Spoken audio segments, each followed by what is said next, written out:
تو پھر انہوں نے دھمکیاں دی کہ وہاں بمباری کر دو، وہاں بمباری کر دو، اور کئی سال بمباریوں میں گزر گئے.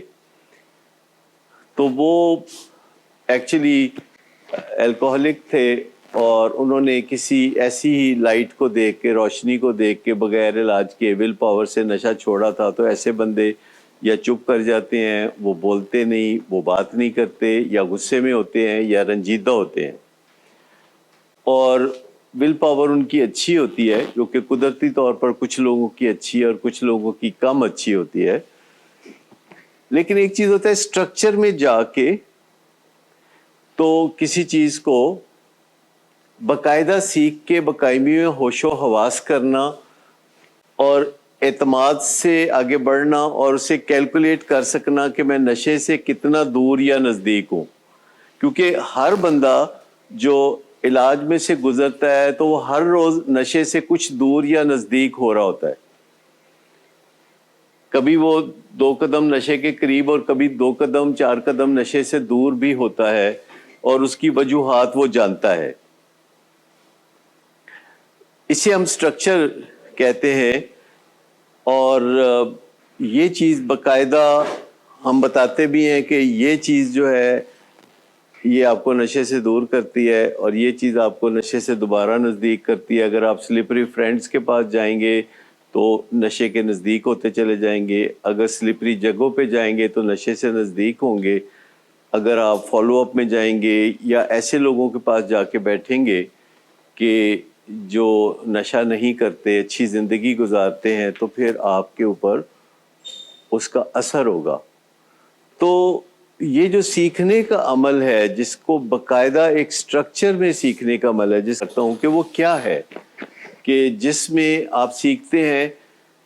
ورنہ تو یہی پوزیشن ہوتی ہے کہ اگر آپ کہیں گھر سے باہر جا رہے تھے اور کوئی بھیڑیا آپ کے اوپر حملہ کرنے کے لیے آتا ہے اور آپ دوڑ لگاتے ہوئے گھر کے اندر اپنے داخل ہو جاتے ہیں اور دروازہ بند کر لیتے ہیں، تو تھوڑی تھوڑی دیر کے بعد آپ دروازے میں سے دیکھتے ہیں کہ وہ بھیڑیا کھڑا ہے کہ چلا گیا. تو کیا آپ کو ایسا لگتا ہے کہ بھیڑیا کہیں دروازے کے باہر پھر رہا ہے؟ ایسا لگتا ہے آپ کو؟ ڈرگس کو کہہ لیں، کسی چیز کو کہہ لیں، تو آپ کیلکولیٹ کر سکتے ہیں. کریونگز کے بارے میں آپ جان سکتے ہیں کہ کریونگز ہوتی ہیں، خود بخود نشے کو دل کرتا ہے بغیر کسی وجہ کے یا کسی وجہ کے ساتھ. کبھی موسم اچھا ہوتا ہے تو نشہ کرتا ہے بندہ، کبھی موسم برا ہوتا ہے تو نشہ کرتا ہے، کبھی دکھی ہوتا ہے تو نشہ کرتا ہے، کبھی عید پہ شب رات پہ نشہ کرنے کو دل کرتا ہے. تو یہ ساری چیزیں تو چلتی رہتی ہیں نا. تو سیم وجوہات سے بندہ کہتا ہے کہ نشہ کرنا ہے، اور سیم وجوہات سے کہتا ہے کہ نہیں کرنا ہے، اور بعض اوقات وجوہات کے بغیر بھی کرنا ہوتا ہے اس نے نشہ. لیکن جب آپ کریونگز کو پہچان لیتے ہیں کہ جو اندر سے ایک آواز آتی ہے کہ نشہ کرو، اور جب آپ کریونگ کے لیے ایک جوابی حملہ تیار کرتے ہیں، جس کا مطلب ہے کہ ان واقعات کو آپ تازہ رکھتے ہیں جو واقعات ایسے تھے کہ جس سے آپ کو کوئی ندامت ہوئی، نقصان پہنچا، پریشانی ہوئی، کوئی ڈیمیج ہوا. تو ایسے واقعات زندگی میں ہوتے ہیں جن کی وجہ سے والدین یا آپ فیصلہ کرتے ہیں کہ علاج میں جانا چاہیے اور نشہ چھوڑنا چاہیے. اس کو ہم یہاں انٹرونشن ڈیٹا کہتے ہیں یا سکور بورڈ کہتے ہیں کہ آپ کا سکور بورڈ کیا تھا. سکور بورڈ، اس میں کتنے آپ نے چوکے لگائے تھے، کتنے چھکے لگائے تھے منفی قسم کے، اور کیسے زندگی گزری تھی. تو آپ اس فیصلے پہ پہنچے تھے کہ یہ تمام واقعات اشارہ کر رہے ہیں کہ بھائی اپنا کچھ کر لو. تو انٹرونشن ڈیٹا اگر روزانہ کی بنیاد پر ان کو آپ پیش کریں، اس کو ریوائیو کریں، تو آپ کا خوف 50% رہ جائے گا اگر آپ روزانہ کامیابی سے انٹرونشن ڈیٹا ان کو پیش کریں. روزانہ جو فالو اپ میں یہ آتے ہیں، اور اس کے علاوہ کوئی گھر کے اندر ماحول اچھا ہو، ایک دوسرے کے ساتھ ہنسی مذاق بھی چلے، اور گھروں میں جو تکلیف ہے اپنے اپنے گھروں میں سے تکلیف کو نکالنے کا سامان کریں. میں آپ کو بتاؤں کہ ہم سب کے گھروں میں کوئی تکلیف ہوتی ہے، انکانشیسلی ہمیں پتہ نہیں ہوتا، ہم سب لوگ اپنے اپنے گھروں میں تکلیف لے کے آتے ہیں باہر سے. ایک خامد ہے، وہ باہر کمانے گیا ہے، بیوروکریٹ ہے یا پولیس والا ہے یا مزدور ہے یا بزنس مین ہے یا ڈاکٹر ہے یا لائر ہے، تو وہ باہر سے جب سارا دن گزار کے آتا ہے تو کچھ تکلیف لے کے گھر آتا ہے جو دوسرے لوگوں سے اس کو ملتی ہے انٹریکشن میں. کہیں کوئی راضی نہیں ہوتا، کہیں کوئی ناراض ہوتا ہے، تو وہ ساری تکلیف گھر کا سربراہ لے کے آتا ہے. اور چھوٹا بچہ جو ہے وہ اسکول جاتا ہے جہاں 40 گھروں کے اور بچے بھی ہیں، اور وہاں سے اسکول ٹیچر بچے کو برا بھلا بھی کہتا ہے، کوئی بچہ دوسرا اس کو بلی کرتا ہے، کوئی بچہ اس کو کھیل میں شریک نہیں کرتا، تو اس بچے میں تکلیف پیدا ہوتی ہے، تو وہ تکلیف لے کے گھر آتا ہے. اور اسی گھر میں ایک اسٹوڈنٹ ہے جو یونیورسٹی میں پڑھتا ہے، ایک اور بندہ ہے جو کسی جگہ جاب کرتا ہے، اور خاتون ہے جو کٹی پارٹی پہ جاتی ہے اور وہاں سے دوسری خواتین سے باتیں سنتی سناتی ہے. اور وہ ایک خاتون وہاں کٹی پارٹی میں بتا رہی ہے کہ میرا خامد اتنا اچھا ہے، ہر مہینے زیورات کا ایک سیٹ بنا کے دیتا ہے. اور دوسری خاتون سڑ پج کے گھر آ کے اپنے خامد کو پھر کچھ نہ کچھ وہ بھی کہتی ہے کہ تمہیں کیوں خیال نہیں آتا، میں کی پایا تیرے نال بیاہ کر کے وغیرہ. تو ہر بندہ جو باہر سے گھر آتا ہے شام کو وہ کچھ نہ کچھ تکلیفیں لے کے آتا ہے، اور وہ تکلیفیں انہیں ڈس فنکشنل بناتی ہیں، بد مزاج بناتی ہیں. وہ تکلیفیں اچھی طرح بولنے کو دل نہیں کرتا. اور وہ جو ڈس فنکشن ہوتا ہے، جو تکلیف ہوتی ہے، اس کو دور کرنے کے لیے ہر ایک کے اپنے اپنے طریقے ہوتے ہیں. اگر آپ یورپ اور امریکہ کے معاشرے میں دیکھیں تو شام کو گھر میں ان تکلیفوں کو دور کرنے کے لیے لوگ کیا کرتے ہیں؟ ڈرنک کرتے ہیں. پاکستان میں بھی کرتے ہیں، پاکستان میں بھی کرتے ہیں. بہت سے لوگ پاکستان میں بھی ڈرنک کرتے ہیں، ایسے لوگ جو کہ بظاہر اچیور ہیں، بظاہر کارنامے انجام دیتے ہیں، بظاہر وہ بڑی بڑی پوسٹوں پہ ہوتے ہیں، لیکن شام کو گھر آتے ہیں تو وہ ایسا کام کرتے ہیں. اور بعض اوقات ان کی بیویوں کو پتہ نہیں ہوتا کہ وہ کس طرح کپڑے بدلتے بدلتے شراب پی لیتے ہیں. جب وہ کہتے ہیں کہ میں ذرا چینج کر لوں، اور وہ چینج کرنے کے لیے ڈریسنگ روم میں جاتے ہیں یا نہاتے ہیں یا کچھ کرتے ہیں، تو اس دوران بہت سارے لوگ، ویل میننگ لوگ جن کے گھروں میں شراب ایکسیپٹیبل نہیں ہے، تو وہ اس طرح فٹافٹ شراب پی کے تو واپس آتے ہیں، تو کائی پلٹی ہوتی ہے اور ماحول بدلا ہوتا ہے. اور کچھ ایسے گھرانے ہوتے ہیں کہ جہاں شراب ایکسیپٹیبل ہوتی ہے، گھروں میں بارز ہوتی ہیں، کوئی مہمان آئے تو اس کو پوچھا جاتا ہے کہ آپ کیا پئیں گے، تو اس کا مطلب ہوتا ہے کہ آپ کون سی شراب یا بیئر یا کیا پئیں گے. تو ایسے حالات میں جس گھر میں جتنا رواج ہوگا، ایسے بھی گھرانے پاکستان میں موجود ہے جہاں ڈائننگ ٹیبل پہ شراب ہوتی ہے. اگرچہ آفیشلی پاکستان کے بارے میں کہا جاتا ہے کہ یہاں شراب پر پابندی ہے، ہوگی پابندی، پر ایکچولی پاکستان میں 10 لاکھ لوگ الکوہلکس ہیں. 10 لاکھ لوگ کیلکولیٹڈ گنے ہوئے الکوہلکس ہیں، جس کا مطلب ہے کہ شراب پینے والے کتنے ہیں؟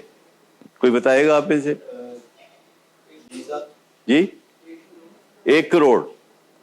1 کروڑ اگر پاکستان میں شراب پینے والے ہیں تو اس میں سے 10 لاکھ الکوہلکس ہوں گے، کوئی 10%. اگر 1 کروڑ چرس پینے والے ہیں تو ان میں 15 لاکھ چرس کے ایڈکٹ ہوں گے، وہ 15% ہے. ہر نشے کی کم و بیش آئیڈیا دیکھنے کی بات ہے. لیکن میں آپ کو بتاؤں کہ وہ جو ڈر لگتا ہے نا، مجھے بتائیے کہ اگر آپ نے امتحان دیے تھے FABA کے، تو اگر آپ تیاری کر کے جاتی تھی تو ڈر لگتا تھا یا تیاری نہیں کر کے جاتی تھی تو ڈر لگتا تھا؟ جب آپ سارے سوال یاد کر کے نہیں جاتے تو ڈر لگتا ہے. اس کو ہم ایپریہینشن کہتے ہیں. ایپریہینشن جو آپ کہہ رہے ہیں نا ڈر، ایکچولی یہ ایپریہینشن ہے کہ کہیں ایسا نہ ہو جائے، کہیں ویسا نہ ہو جائے. اور دروازے میں سے آپ دیکھتی ہیں تو آپ کو بھیڑیا کہیں نظر آتا ہے گھر کے آگے چہل قدمی کرتا ہوا گھر کے ارد گرد. ایک چیز ہوتی ہے ایپریہینشن جو یہ ہے، ایک چیز ہے اینٹیسپیشن. اینٹیسپیشن اینٹیسپیشن کا کیا مطلب ہے؟ کہ آپ کو پتا ہوگا کہ کیا ہونے والا ہے. اینٹیسپیٹ کرنا، یعنی آپ کو پتا ہوتا ہے کہ یہ آگے ہوگا تقریباً. اگر آپ نے امتحان کی ساری تیاری کی ہوئی ہے اور جو 6 سوال امتحان میں آئیں گے ان کے بارے میں آپ کانفیڈنٹ ہے کہ آپ کر لیں گے، تو پھر آپ اینٹیسپیشن کے ساتھ امتحان میں جاتے ہیں. ورنہ پھر آپ ایپریہینشن. ایسے موقع پہ میرے چھوٹے بھائی چڑیوں کو دانہ ڈالا کرتے تھے امتحان دینے جاتے ہوئے، کیونکہ وہ تیاری شیاری کوئی نہیں کرتے تھے. تو میں نے دیکھا تھا ان کو بڑا شوق تھا چڑیوں کو دانہ ڈالنے کا. چڑیوں کو دانہ ڈالیں تو اس سے امتحان میں کافی کامیابی ملتی ہے. تو آپ بھی یہ ٹرائی کرنا چاہیں گی چڑیوں کو دانہ؟ ایویں ہی مطلب تسلی کے خاطر. جب اپنا کام نہیں کرنا تو کوئی نہ کوئی پھر ایسا کام تو کریں گے نا. آپ کوئی چڑیوں کو دانہ تو پھر ڈالیں گے. تو بہتر ہی ہے کہ اپنا وہ کام جو ہے، اسٹرکچر جو ہے، جو 6 سوال ہیں، 6 سوال میں سے ایک سوال یہ ہے کہ یہ اپنے پرانے دوستوں سے ملیں گے کہ نہیں ملیں گے. تو اس سوال کا جواب کیا ہے؟ ڈر دور کرنا ہے اور پر یقین ہونا ہے. تو سلپری لوگوں سے ملنا ہے کہ نہیں؟ یہ ایک پکا سوال ہے جو آپ کے امتحان میں آنے والا ہے. پکا سوال، یہ تو لازمی کرنا ہے، اس میں کوئی چوائس نہیں ہے. پکا سوال ہے کہ آپ نے پرانے دوستوں کو، سلپری دوستوں کو ملنا ہے کہ نہیں ملنا. تو جب تک یہ کلیئر ہے کہ نہیں ملنا تو ایک سوال کے نمبر پورے ہیں آپ کے. اور دوسرا ہے سلپری پلیسز، کہ کوئی جگہ ایسی ہے جہاں سلپ ہے. تو اگر آپ پر یقین ہے کہ مجھے اس جگہ نہیں جانا جو سلپری ہے اور ڈلوان والی ہے، تو ادھر مجھے نہیں جانا، تو پھر بیڑیا اور دور ہو جائے گا. تو یہ جو چیزیں ہیں، جو جیسے کہ کریونگ مینجمنٹ آتی ہے کہ نہیں، یا نظریات ٹھیک ہوئے ہیں کہ نہیں. کیا یہ سمجھتے ہیں کہ جو میں نے نشہ چھوڑا ہے تو اپنے لیے چھوڑا ہے، یا یہ نشہ چھوڑا ہے تو ابا جی کے لیے چھوڑا ہے؟ تو جو کام ہم اپنے لیے کرتے ہیں اس سے بڑا فرق پڑتا ہے نظریات کے اندر، پھر بیہیویئر کے اندر چینج، کہ میں بات منوانا چاہتا ہوں کہ میں بات ماننا چاہتا ہوں. کیوں بات ماننی ہے یا منوانے پہ توجہ رکھنی ہے؟ ماننی. لیکن میں آپ کو بتاؤں کہ بات ماننا یا بات منوانا، اس کے بارے میں غور سے ایک بات سمجھ لیں. لوگ آپ عام طور پر سیلیبریٹیز کی بات مانتے ہیں. کبھی آپ نے یہ دیکھا ہے کہ لوگ سیلیبریٹیز کی بات بہت مانتے ہیں؟ یہ جو لوگ آپ کو ٹی وی پہ آ کے بتاتے ہیں کہ آپ نے کون سی پروڈکٹ استعمال کرنی ہے اور کون سی نہیں کرنی،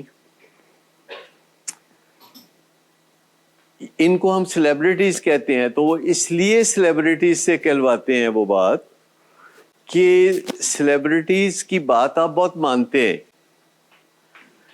اچھا، سیلیبریٹی اس کو کہتے ہیں جس کو آپ مناتے ہیں.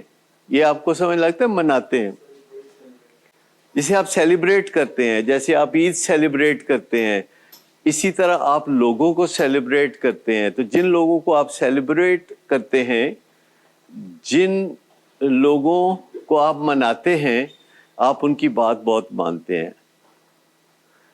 حالانکہ جن لوگوں کو آپ مناتے ہیں ان کو آپ کی بات ماننی چاہیے نا، کیونکہ انہیں تو آپ مناتے ہیں. پر جن لوگوں کو آپ مناتے ہیں، آپ ایکچولی ان کی بات مانتے ہیں. تو مجھے بتائیے عبداللہ کہ جس کی بات مانی جاتی ہے وہ سیلیبریٹی ہوتا ہے نا. تو آپ کا سیلیبریٹی کون ہے؟ آپ کے والد صاحب. تو اگر آپ والد صاحب کی بات مانیں گے تو آپ کے والد صاحب آپ کے سیلیبریٹی ہیں، بشرطے کہ آپ انہیں مناتے ہوں، انہیں سیلیبریٹی کا درجہ دیتے ہوں.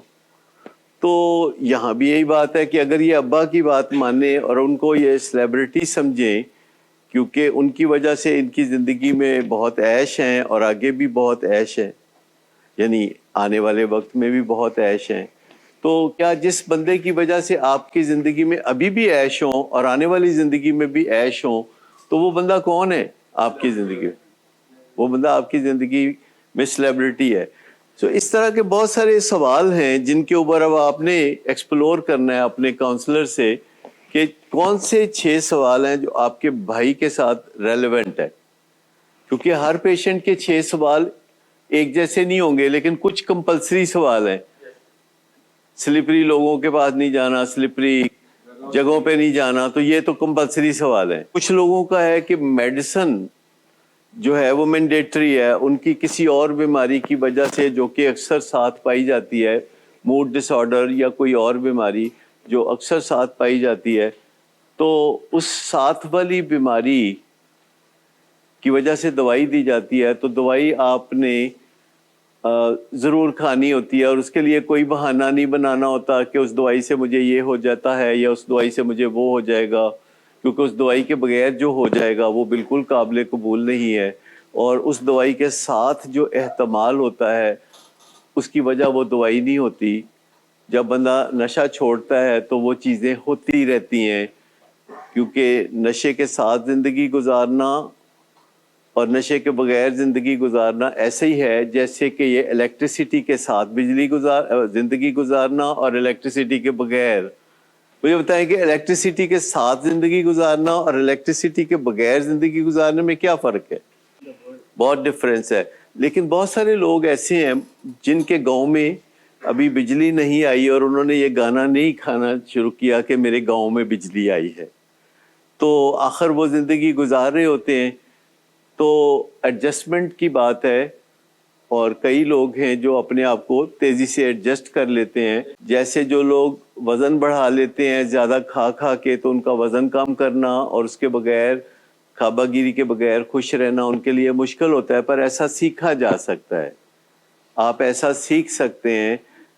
اور سب سے پہلی بات یہ ہے کہ نشہ کیا کیوں تھا؟ نشہ اس لیے کیا تھا کہ آپ کو کسی فوری ریلیف کی ضرورت تھی، اس وجہ سے آپ نے نشہ کیا تھا. کوئی فوری ریلیف چاہیے تھا. وہ جو میں کہہ رہا ہوں کہ معاشرے سے ہمیں ایسے نظریات ملتے ہیں کہ گھر آتے آتے گھر میں سب لوگ درد لے کے آ جاتے ہیں، گھر میں سب لوگ تکلیف جمع کر لیتے ہیں اور اس کا آپس میں پھر لین دین کرتے ہیں تکلیف کا، ایک دوسرے کے ساتھ کوئی باڈی لینگویج سے، کوئی چہرے سے، کوئی باتوں سے تکلیف پہنچاتے ہیں. اور اس تکلیف کے پھر ریلیف کے لیے خواتین کے پاس ایک ٹرینکلائزر کا پتہ ہوتا ہے پورا، خواتین کا یہ فیوریٹ ہے. انہوں نے اپنے پرس میں ایک ٹرینکلائزر کا پتہ رکھا ہوتا ہے کہ خاوند نے کوئی بات کی ہے تو 2 گولیاں کھانی ہے، بیٹے نے کوئی بات کی ہے تو 1 گولی کھانی ہے، بہو نے کی ہے تو آدھی گولی کھانی ہے، حساب رکھا ہوا. اسی طرح ٹین ایجر ہے تو وہ سگریٹ پینے بیٹھ جاتا ہے، اور یا وہ اپنے آپ کو ڈسٹریکٹ کرنے کے لیے نان سبسٹینس ایڈکشن پال لیتا ہے، جیسے کہ ویڈیو گیمز یا کچھ اور.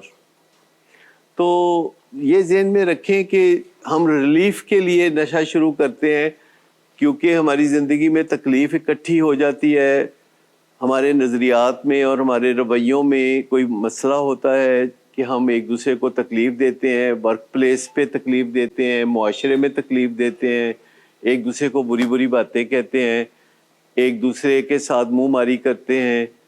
اور دھکے کا جواب تو دھکا ہی ہوتا ہے. جب ہم کسی کو دھکا دیتے ہیں تو جو ابھی دھکا اس سے زیادہ مضبوط ہو سکتا ہے. تو تکلیف کی وجہ سے لوگ پھر نشے کی طرف جاتے ہیں تاکہ ریلیف ملے، اور نشے سے لوگوں کو فوری ریلیف ملتا ہے، لیکن ان میں سے 10% کو پھر ایک دوسرا حادثہ ہو جاتا ہے. یعنی جو لوگ نشہ کرتے ہیں کسی تکلیف کی وجہ سے، اور اس تکلیف کی وجہ سے جب وہ نشہ کرتے ہیں تو ان میں سے 10% کو ایک اور حادثہ ہو جاتا ہے، اور وہ جو 10% کو جو حادثہ ہو جاتا ہے وہ جسم کے اندر ایک تبدیلی آ جاتی ہے کہ وہ نشے کو صحیح مینج نہیں کر سکتے، نشے کو صحیح مینج نہیں کر سکتے، نشے کو میٹابولائز نہیں کر سکتے. اس کے لیے سائنٹیفک ورڈ ہے میٹابولائز. جیسے کھانے کو ہم ڈائجسٹ کرتے ہیں تو نشے کو ہم میٹابولائز کرتے ہیں. تو جب نشے کو صحیح میٹابولائز نہیں کر سکتے تو شراب پینے والے کو ہینگ اوور ہوتا ہے، کوکین والے کو پیرانویا ہوتا ہے، وہ ہر وقت اس کو لگتا ہے کہ کوئی نہ کوئی میرے پہ حملہ آور ہونے والا ہے، تو مجھے مارنے والا ہے کوئی، تو سب لوگ صلاح کر رہے ہیں کہ مجھے نقصان پہنچائیں. اسی طرح ہر نشے کا ایک اپنا ہی طریقہ ہے تنگ کرنے کا جب وہ موافق نہ رہے. تو 10% لوگوں کو جو نشہ پہلے موافق ہوتا ہے وہ موافق نہیں رہتا بعد میں، تو 90% لوگوں کو نشہ موافق ہی رہتا ہے. تو یہ 10% لوگوں کا مسئلہ ہے جنہیں کہا جا سکتا ہے کہ انفارچونیٹلی ان کے ساتھ ایسا ہوتا ہے. جیسے 10% لوگوں کو ڈائبٹیز ہو جاتی ہے، تقریباً 10% لوگوں کو بلڈ پریشر ہو جاتا ہے. 10% کی ریشو کافی بیماریوں میں چلتی رہتی ہے کہ 10% لوگوں کو کچھ نہ کچھ ایسے واقعات ہوتے ہیں. بائی پولر جو لوگ ہوتے ہیں جنہیں ہم کامیاب لوگ کہتے ہیں، ان میں سے بہت سارے لوگوں کو، تقریباً 10% لوگوں کو، ان کو بائی پولر ڈس آرڈر ہو جاتا ہے. یعنی جو بائی پولر لوگ ہیں ان میں سے 10% کو بائی پولر ڈس آرڈر ہو جاتا ہے. یعنی جو پہلے خوبیوں والے لوگ تھے ان کی خوبیوں کو گرہن لگ جاتا ہے، ان کے اندر کوئی نہ کوئی گڑبڑ ہو جاتی ہے اور وہ کافی کوشش کرتے ہیں زندگی کو سنبھالنے کی، تو زندگی سنبھلے نہیں سنبھلتی، اور یہ لوگ عام طور پر پھر نشہ بھی شروع کر لیتے ہیں، اور کئی دفعہ نشے سے ان کی زندگی سنبھل بھی جاتی ہے. پر 10% بیچ میں ہوتے ہیں جن کی زندگی مزید خراب ہو جاتی ہے، کیونکہ ان کے ساتھ پہلا حادثہ بائی پولر ڈس آرڈر کا ہوتا ہے، دوسرا حادثہ ان کے ساتھ ایڈکشن کا ہوتا ہے. یہ تھوڑی، تو جب نشہ تنگ کرنے لگتا ہے، پریشانیاں پیدا کرنے لگتا ہے، تو آپ کے ذہن میں نشہ چھوڑنے کے خیالات آتے ہیں، اور پھر ایک دن آپ ول پاور کے زور پہ نشہ چھوڑنے کا فیصلہ کر لیتے ہیں اسی دن، اسی شام، اور 2-3 دن میں کڑاکے نکل جاتے ہیں تو آپ کہتے ہیں نہیں میں نہیں چھڑ سکتا، پھر واپس نشے کی طرف آ جاتے ہیں، پھر شروع کر لیتے ہیں، پھر ختم کر لیتے ہیں، پھر شروع کر لیتے ہیں.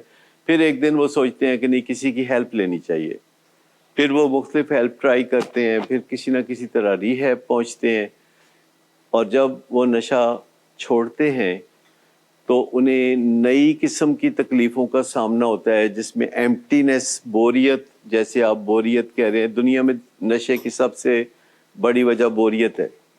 ایمپٹینس، رنج، لو فیلنگ، لگتا ہے بٹھا بیٹھ گیا ہے، لگتا ہے کسی چیز کو دل نہیں کرتا، کوئی چیز اچھی نہیں لگتی، اداس ناراض سا بندہ رہتا ہے، کسی کو دکھ بتا نہیں سکتا، کسی کو بندہ کہہ نہیں سکتا کہ مجھے یہ دکھ ہے کہ مجھے نشہ نہیں مل رہا، کیونکہ معاشرے میں لوگ پھر باتیں کرتے ہیں.